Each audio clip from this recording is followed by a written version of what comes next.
I don't even think the president acknowledges him. Look at the quality of his clap. He's turned away, then he does that, then he checks himself. Look at that, just look at that again. Look at where his hands are, then he claps very weakly, because we can't look at it in isolation. We need to look at it in the context of their relationship. These two have had a bromance, so to speak, but now there's a lot of, it's like a fighting couple. They're both very tense. Even the president is tense here.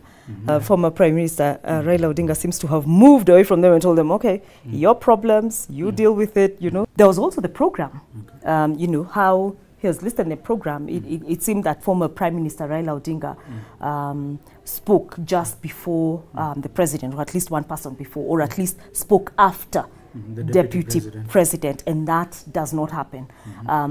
Protocol-wise, what I understand is that the deputy president is the last person to speak just before the president, and is the one who invites the president. Shida ambayo iko kwa serikali ya Jubilee hiyo watatatua kando yao. Sisi tuko ndani. Hiyo ni yao hiyo.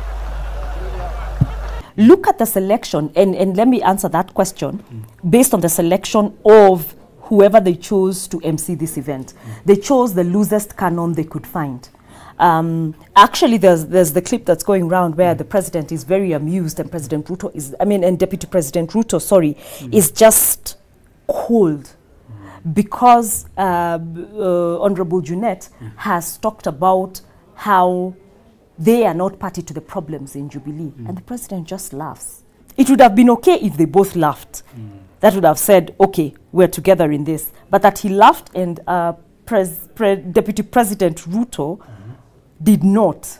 That is what we saw. We saw the hostility, we saw the even resentment, I dare say, that has built up between these two. When Senator Murkomen comes in, it is like he now is the mouthpiece for the frustration of the deputy president, because he spoke with a lot of emotion and completely now removed any doubt that these guys felt weakened, because there was a lot of booing, there was a lot of, and he got very, very emotional and stirred up. In the history of our nation, when he stood up to speak,